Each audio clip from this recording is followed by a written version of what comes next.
এটা হচ্ছে সে জমিদার বাড়ির ছাদ, মানে ছাদে উঠলাম, ছাদের থেকে যে এগুলো তো সুন্দর দেখা যায়, খুবই চমৎকার দেখা যায়।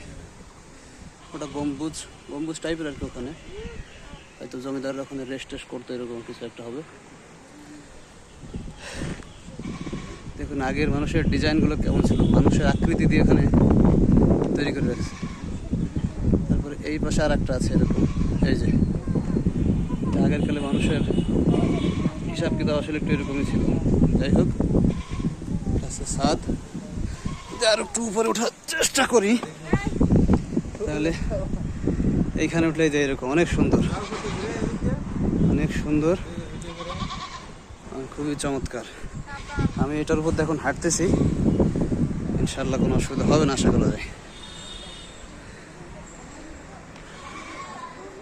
এই যে সেই দোগুলহাটি, অনেকে আসছে এখানে, আগে টাকা দিয়ে পয়সা দিয়ে ঢোকা লাগতো, বাট এখন আর এরকম কোনো সুযোগ নাই। মানে জিনিসটা বেশি পরিত্যক্ত হওয়ার কারণে এখন সেই ওইরকম পর্যটক আর খুব একটা তেমন আসে না এখানে।